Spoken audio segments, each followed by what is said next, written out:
Ladies and gentlemen, Good evening. Are you ready? Okay, here we go.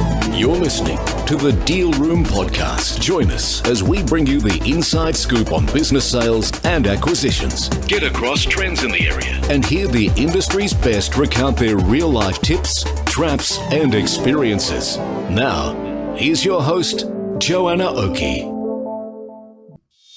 Hi, it's Joanna Oakey here and welcome back to the Deal Room Podcast, brought to you by our commercial legal practice, Aspect Legal. Now, today we're launching a fascinating two-part series with the fabulous Koos Kruger of Business Companion. Koos is an accountant turned exit advisor who now specialises in providing business advice and exit planning services for SMEs. Now, in part one of this two-part series, Koos maps out his unique approach at a progressive exit for business owners within a 5-year window, which is easier said than done. Let me tell you, because we deal with many business owners who really should be looking at preparing themselves for exit. But I think Koos in this episode gives us a really good outline of how that can be done. Then in part two, so our next episode with Koos, we'll be drilling into a number of moving factors that you ought to be considering when using this approach. And we'll then wrap up the series with some practical tips for accountants, brokers, and business advisors working in this space. So don't go anywhere. Here we go. ladies and gentlemen, Good evening. Are you ready? Okay, here we go. You're listening to the Deal Room Podcast. Join us as we bring you the inside scoop on business sales and acquisitions. Get across trends in the area and hear the industry's best recount their real-life tips, traps, and experiences. Now, here's your host, Joanna Oakey. Koos, thank you so much for coming and chatting to us today. Thank you, Joanne. Thanks for having me. My absolute pleasure. I already know that today is going to be an absolute cracker. And of course, as I said, we want to talk about a different approach to business broking. But before we start on that line, I'd like to just maybe go back a few years, because I know from our previous discussions that you in fact started not so much in the business sales and acquisition space, but in the accounting space. Maybe if you can tell us a little bit about that, and how did you make a transition from that space into the sales and acquisitions or exit advisory? I guess what I forgot to say is that you were an accountant at one of the big fours, so you were with KPMG. So I guess that probably gave you an interesting perspective that many exit advisors and consultants maybe don't have. Yeah. What happened, it's about 5-6 years ago, I really just identified there was this need in the market for small, medium owners to really have help in getting out of their business. We sit with a baby boomer society where there's a fair number of people turning 65 every year. Those are the people who's looking to exit their business, and looked at some of the stats around, and quite sort of scaringly is that 1 in 5 businesses actually sell. And the other big thing is that most business owners actually need the sale of their business to fund their retirement. So I just felt that need for, okay, how do we work with these people? Not just, okay, how do I set up another brokering practice and, we just try and sell the business, but how do I give those people a good, fair chance to be one of the 5 whose business actually sells? And that's how we got into the space of exit planning and focusing on the owner as the starting. So the need we sort of realized was that of all those business owners out there needing a different approach of, how do I actually get out of my business? It's not just, well, I one morning wake up and decide I'm going to sell the business and become one of the 80% that don't sell their business. And the approach we've adopted, the states actually have sort of is leading the charge on this, is really you start selling your business 5 years before you actually get into the sale of it. And that is really, how do I prepare it? How do I make sure that I've got an attractive asset that I'm putting out there before I actually go out there and just put it on the market or go to someone and say, please find me someone who's going to take this thing off my hands. I think you're absolutely right, and we'll dig into that a little bit more. But, one of the interesting things, I quite often have this discussion because I'm absolutely on the same page as you. The earlier a business owner thinks about sale, the more they do to prepare their business, but also themselves mentally for sale, the better the process will be, the more options they'll have, likely better price, all of those sorts of things. But what I see is the reality is that owners will find it very hard to think about exit until the point where they become really committed to the idea of exit. And at that point, 5 years just feels too long for them to be sitting and thinking about it. So how do you get your clients over that chasm? I mean, is that something that you have seen happen before? And how do you get your clients over that chasm? It's definitely something that's out there. People go, oh, well, 5 years that's so far into the future. But when you sit and you actually break it down and go, all right, let's just unpack this 5 years, So most of the time a buyer will come and say, I want the owner to work 1 or 2 years in the business. So therefore the business must sell in 3 years' time.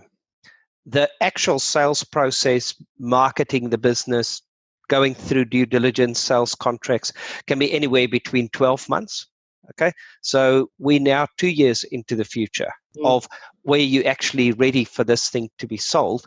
Now let's start talking about where you as a business owner, all right, and let's start looking at what do you need out of this business to fund your life into the future. Let's see where the business is at, all right, and my experience is there's 90% of the time there's a gap between, well, I need the business to be worth $1 million.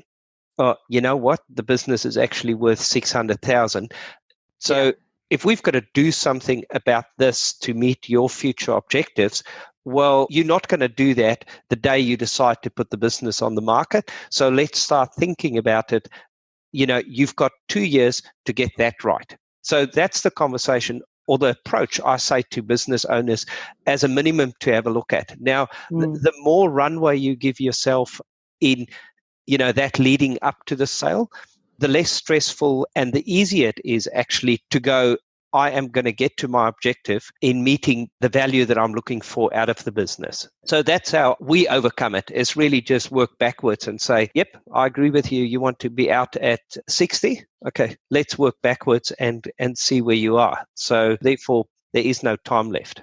And I'd like to talk at some stage about the book that you have written, Business Exit Companion, and maybe we can talk about some of the strategies that you highlight in that book. And in the foreword to that book, John Brain has written a foreword where he talks about 2 examples that he's seen in his friends. Bill, who seemed to have had a medical business and exited not on his terms, and Bob, who had I can't remember what it was, a car dealership or something like that. Maybe can you tell us a little bit about, I'm probably not doing the forward much justice here. Can you tell us a little bit those stories, about those stories and what the message is there?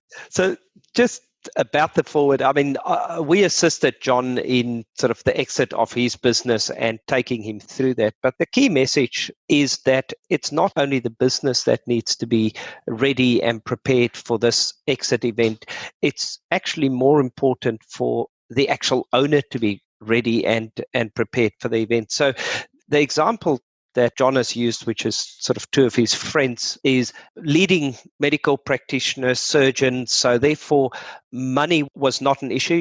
He retired, he went down the south coast of New South Wales and lived a great lifestyle. But what he didn't do was prepare himself emotionally. And what I often say to business owners, I give you the check that you're looking for. You give me the keys, and Monday morning you don't come into the office anymore. Why are you going to get out of bed Monday morning? So a lot of people will say to you, well, I'm going to go on a cruise and I'm going to play golf. And no, that's what you're going to do.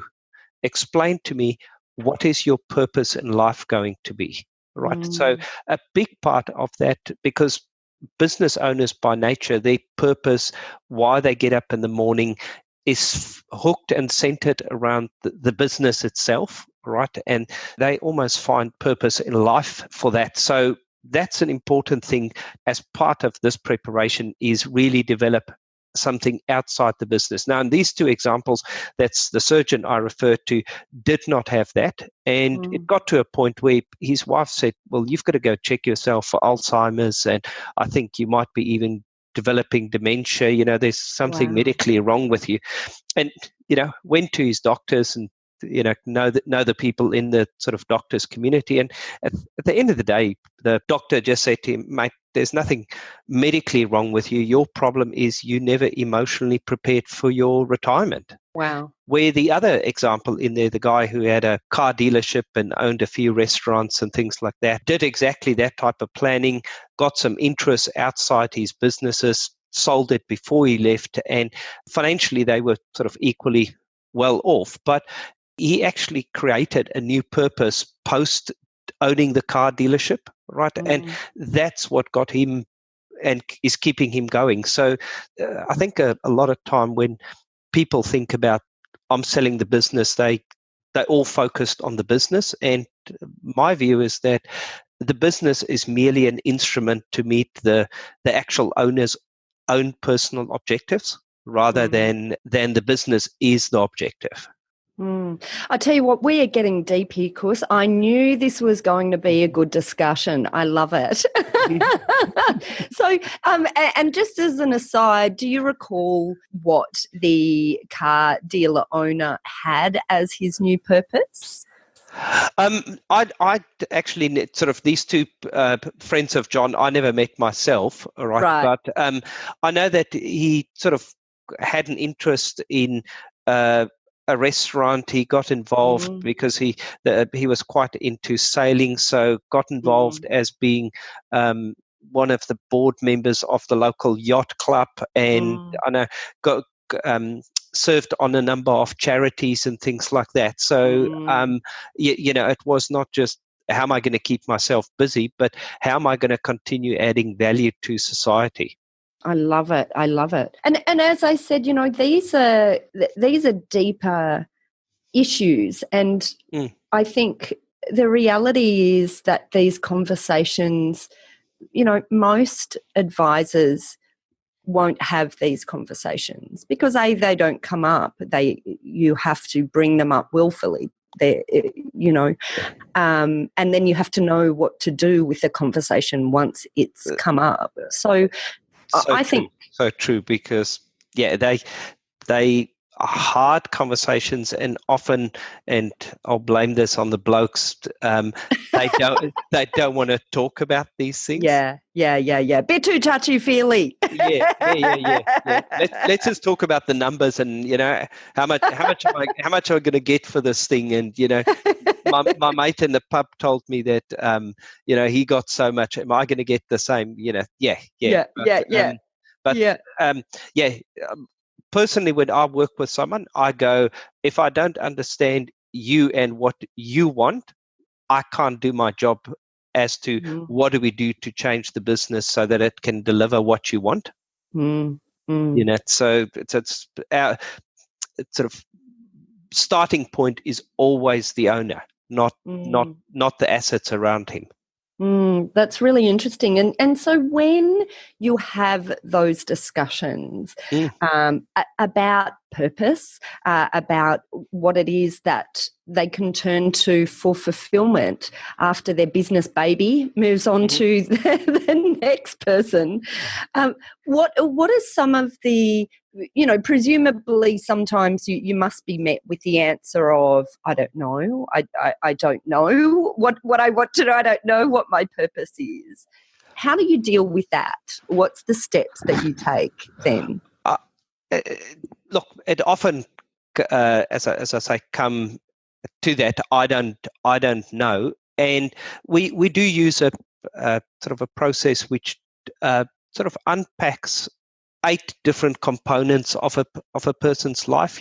So what's their health? What are they going to contribute to society, friendships, and that helps them through a thinking process. We also bring the partner, their life partner or whatever, if they've got one or so forth, bring them into the same discussion.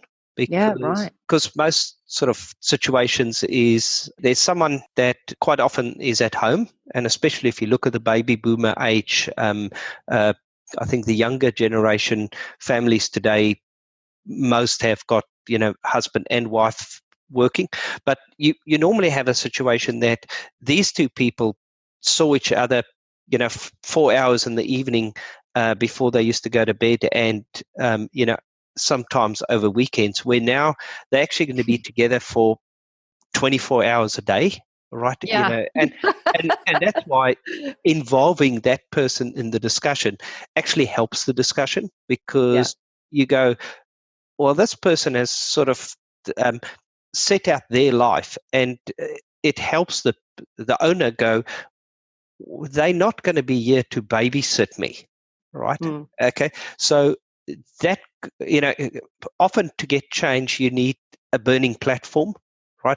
And having that type of discussion, well, you know what, your wife is involved at the tennis club, and she's involved at this, and she's, involved at Rotary, and she does this because she fills up her whole day already, okay? And that's why she gets up in the morning. She's not going to give all of that up to become your new babysitter.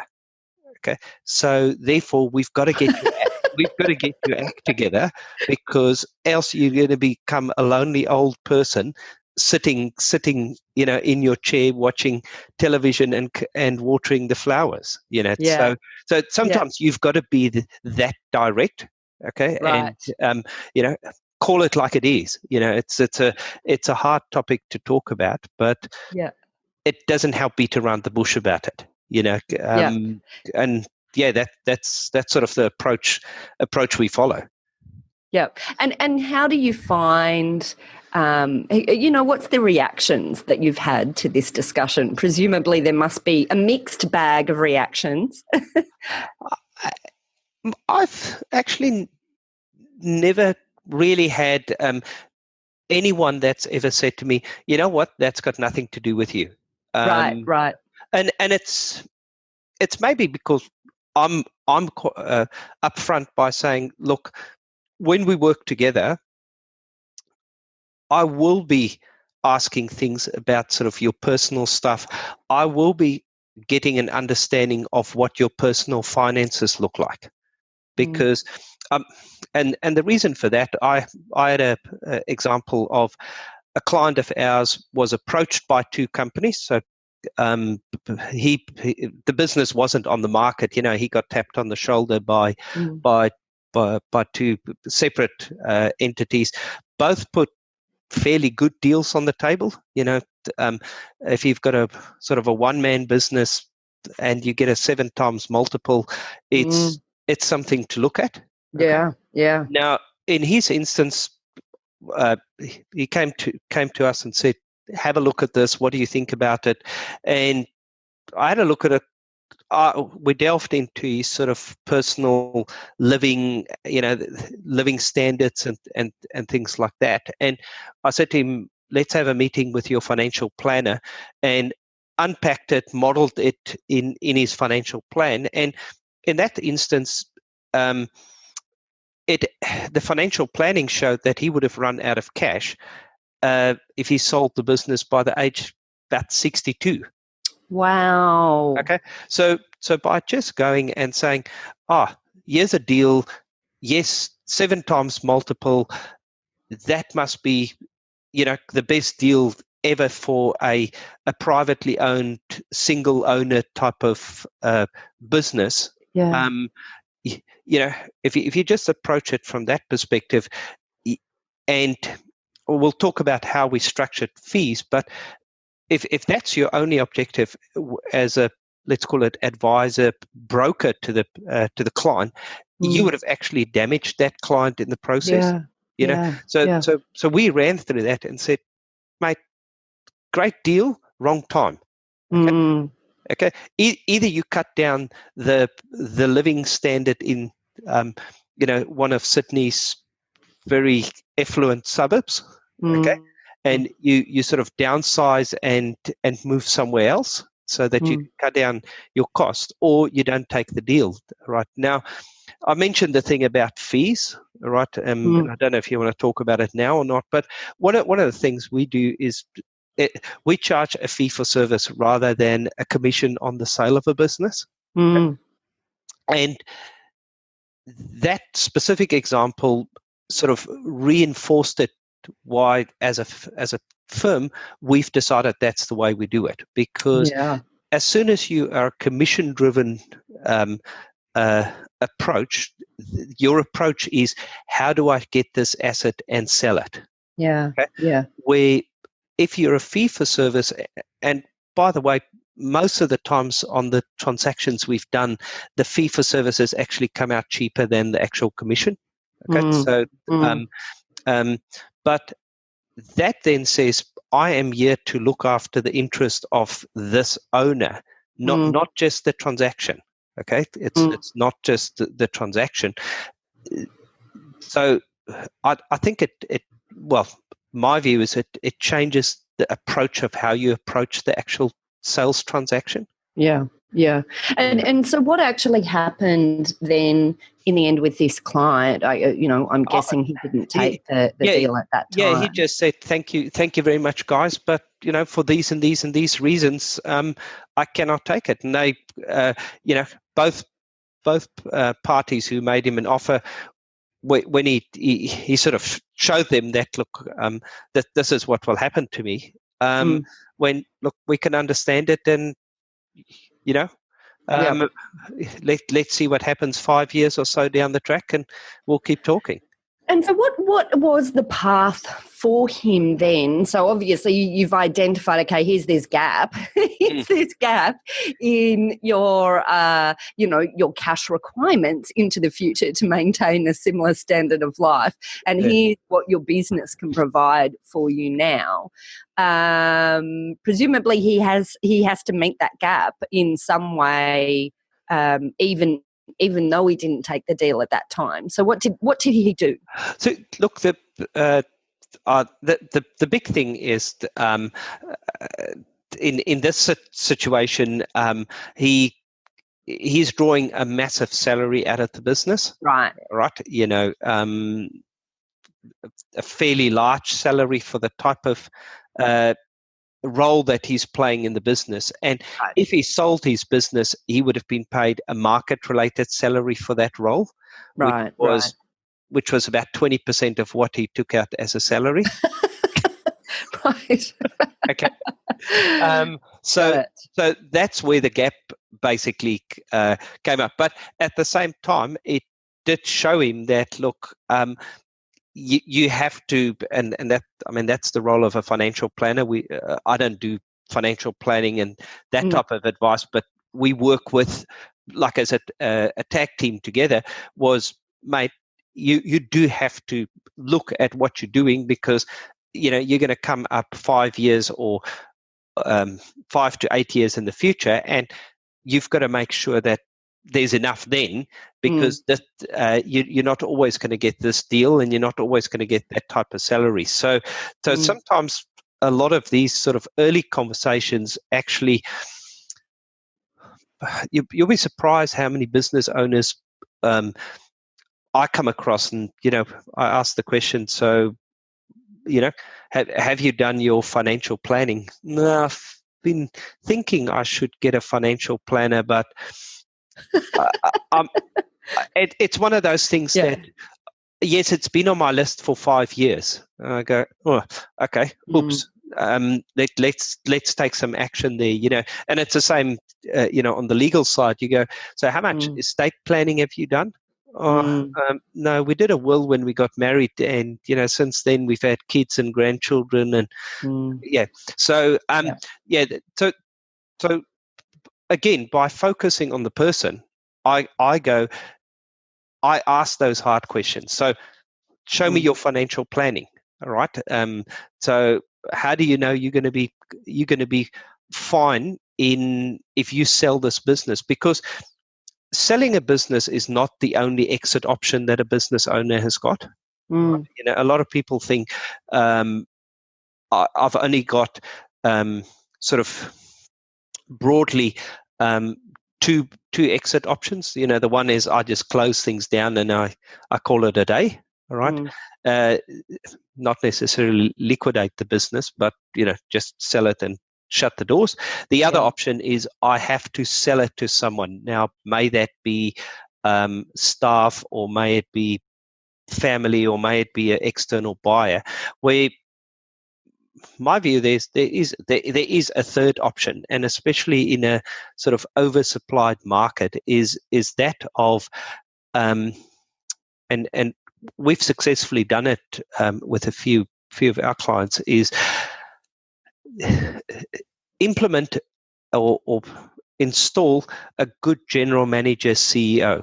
Okay, we've got large businesses out there that gets run by professional CEOs. All right, so it's not, well, if the person is not the owner of the business, they can't run a business. Okay, so it's put a CEO in place in the business. The owner, and this is part of that discussion of purpose, especially when they struggle with purpose and things like that, is to say, well, we will help you to become a true chairman of the business. Right? So you're going to step out of the business, but on a monthly basis, there's still some form of involvement being the chairman, and the CEO runs the business. That's an incredibly interesting proposition that you're running here about the third option to exit. Presumably you've had clients who've gone down this path in the past then, who've taken this third option, or has everyone just sort of had this third option and then said, you know what, that's a great idea, but no, hell no, I just want to get out?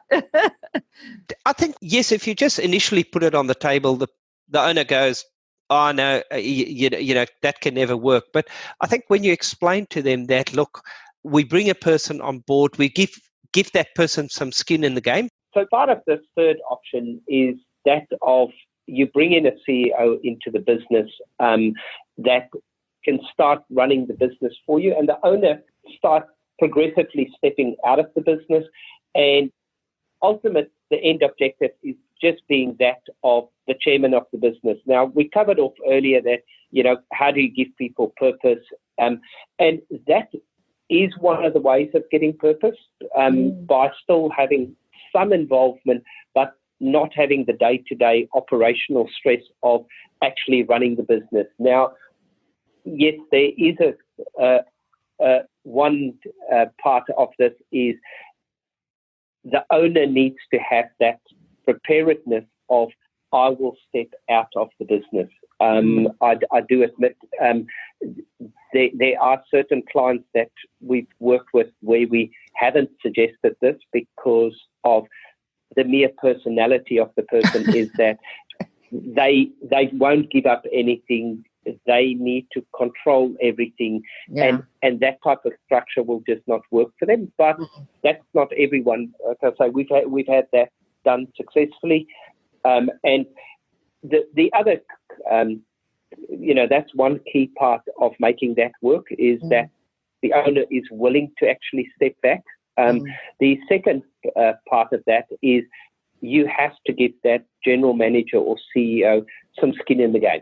Right, I'm not by no means suggesting you actually give away equity, but you might give them or sell them equity at a slightly reduced rate than what the sort of value is, and get them to buy in over a period of time. So we normally put that type of structure in place by bringing the CEO on board sort of a couple of years or so prior to the owner saying, now I want to really step out, so that there's a proper handover. No different than the owner selling their business and being told, stay on for a couple of years while the person who's taking over from you is getting their feet under the table.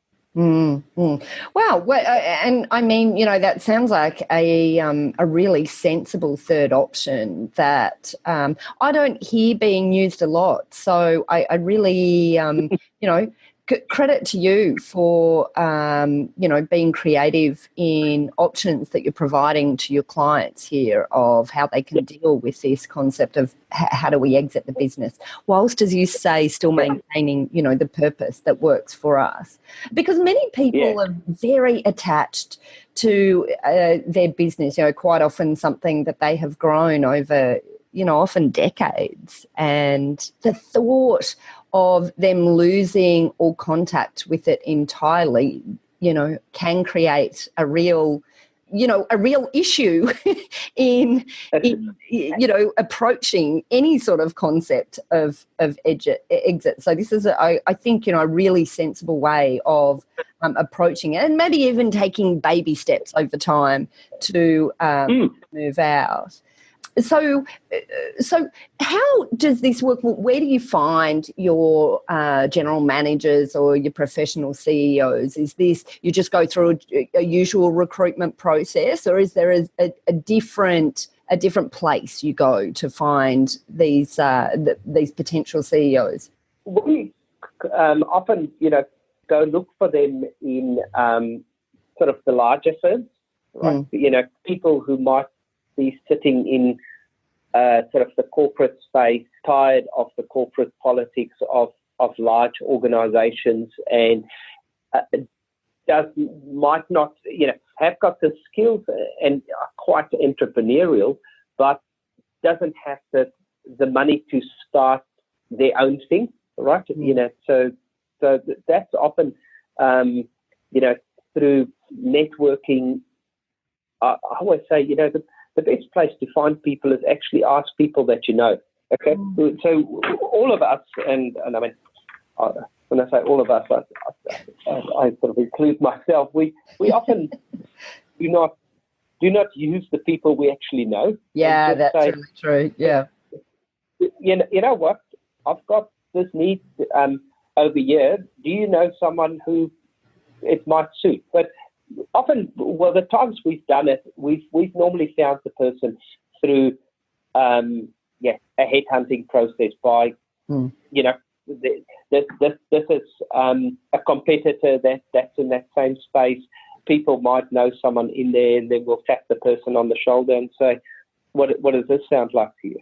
And if you think of some of these examples of some of these, deals you've put together, maybe can you talk to us about what makes this something that is more likely to work? So obviously we've talked about the ability of the seller, the business owner, to deal with someone else coming into the business and to be able to work with them. But what else are some of the markers? Are there other things that you look for? That one, as you've covered, obviously very much the right person, and being very clear as to what are those KPIs that we're going to hold this person accountable to. Okay, from day one, there needs to be a clear expectation. Also, making sure that you actually structure the business that it runs. I don't want to say like a corporate listed business, but there's a proper governance structure in place in the form of proper monthly reporting. There's a proper board structure, that there's a group of people that meet on a monthly basis. That's where the CEO needs to come and report back to that 2 or 3 people that might be there. That's where he brainstorms. So that's where the owner goes, I've got this investment. I am not running the investment anymore, but I can still keep an eye on the investment, right? And again, also ensure that there's enough structure and processes in the organization that if something goes wrong, it will flag up to the top without the person who owns most of the equity having to be there to be the ears on the ground. Yeah. Okay. So I term it, you need to slightly corporatize the business without without implementing red tape and politics in the process. Which is a fine line, isn't it? That's a that's a very fine line. So what I mean by red tape is there's certain business practices which are just good business practices to have. Doesn't matter if you a small business, medium business, or a large corporate, in the sense of there should be a management team, and that, it doesn't have to be 10 people. But I always say to business owners, you should have a trusted person that even you can sit with on a monthly basis and go, let's talk about where the business is going. How did it perform? What are the things I'm going to focus on for the next month? And it helps keeping you accountable, right? Because and look, being an owner or could be lonely. So having good practices about having proper policies and procedures in place and proper reporting structures and things like that is fine. It's where you lose the nimbleness of the business by everything has to be done in triplicate and 5 people has to sign it and no decisions can be made. It's really how you structure that and maintain that small business culture in the organisation. Well, that's it for part 1 of our 2-part series with Koos Kruger of Business Companion. We'll pick up on our conversation with Koos next week, where we'll drill into a number of moving factors that need to be considered when using this approach. Then we'll wrap up the series with practical tips for our accountants, brokers and M&A advisors who are assisting SMEs in their business exit planning. Now, look, please make sure you subscribe on Apple Podcasts or your other favourite podcast player to get notifications straight to your phone as soon as part 2 is out. And until then, thanks again for listening in. This has been Joanna Oakey and the Deal Room Podcast, a podcast proudly brought to you by our commercial legal practice, Aspect Legal. See you next time.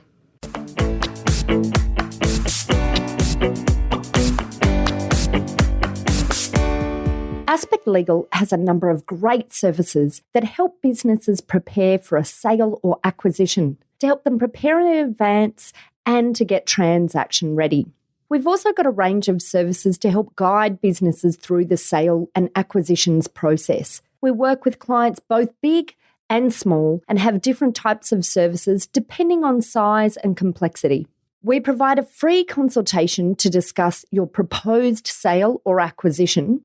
So see our show notes on how to book a time to speak with us, or head over to our website at aspectlegal.com.au. Ladies and gentlemen. That will conclude this evening's entertainment.